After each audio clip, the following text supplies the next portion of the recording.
Welcome to the CrossFit Chiltern Nutrition Challenge. We are so excited to start you on your journey to better health. I'm Jeremy and I'm here to guide you through this challenge alongside nutrition coaches Amy and Pippa. You'll be seeing our faces quite often over the next few weeks.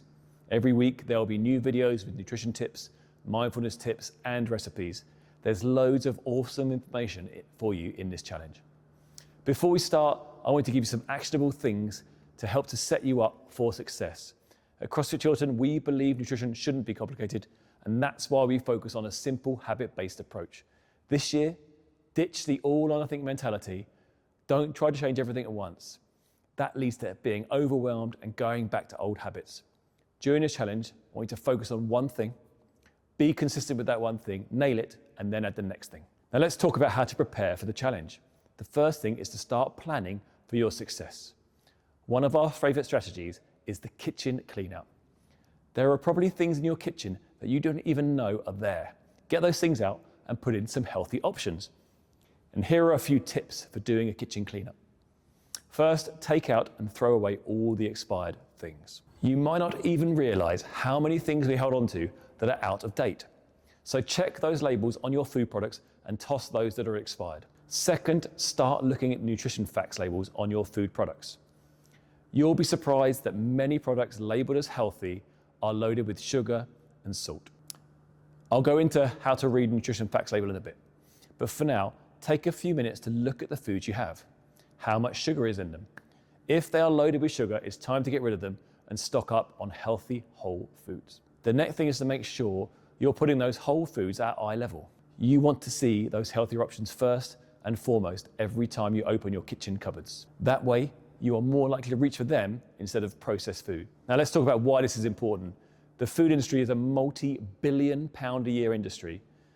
Their marketing makes it really difficult to know what's actually a good choice for you and your family. Look at some common convenience breakfast foods with health claims. Popular cereals often advertise a good source of whole grains, and yet sugar is often the second ingredient. Yogurt can be another tricky one. It might have that claim to be a good source of protein, but when you look at the nutrition facts label, there might be only 2 grams of protein and 8 grams of sugar per serving. This is why it's important to be able to read and understand nutrition facts labels. Don't rely on the product's health claims. Greek yogurt is a good example. It's often marketed as healthier, but many companies have realized that standard Greek yogurt doesn't taste as good without added sugar.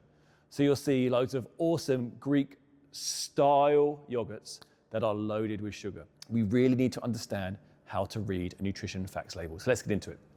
To understand how to read nutrition facts label, we'll break it down into 4 parts. First, we'll talk about serving information, then we'll look at calories, finally we'll cover nutrients and your daily value. Let's start at the top with serving information. Serving size is one of the things that tend to trick people. We often look and don't see how many servings are in a package of food. We often think we'll just eat the whole thing and assume the nutrition facts are for the whole package. Marketing can be misleading, but you need to look at how many servings are in the container. If you eat 4 servings, you have to multiply all the numbers by 4 to understand how much you're actually eating. So pay attention to the serving size, especially how many servings are in the food package. Next, look at calories. Calories provide a measure of how much energy you'll get from a food. For example, you may see on the label 280 calories in 1 serving, but if you ate the whole package, you could be consuming over 1,000 calories.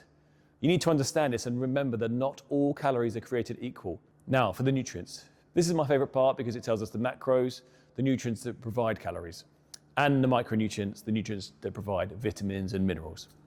We need to look for these for optimal metabolism. Look at all the numbers and understand what's in the food.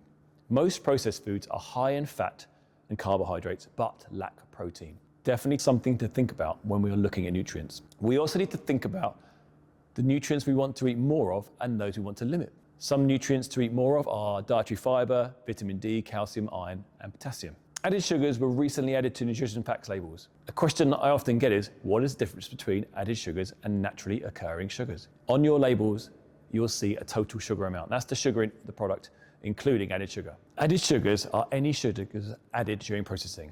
Now, even though it's natural sugar, that can still cause inflammation and increase your insulin levels.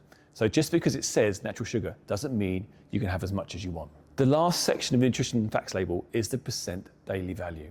This is the percentage of the daily value for each nutrient in a serving of food, or the RDA. The daily values are reference amounts of nutrients to consume or not exceed each day. It gives you an idea of how this food contributes to your total daily diet. Here are a few things to consider when looking at the percent daily value. 5% or less of a nutrient per serving is considered low, 20% or more is considered high.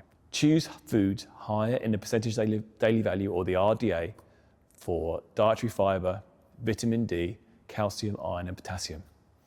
And choose food lower in that percentage for saturated fat, salt and sugar. One thing we like to talk about with added sugar is converting grams to teaspoons. So you can understand that 6 grams of sugar is actually 1.5 teaspoons of sugar.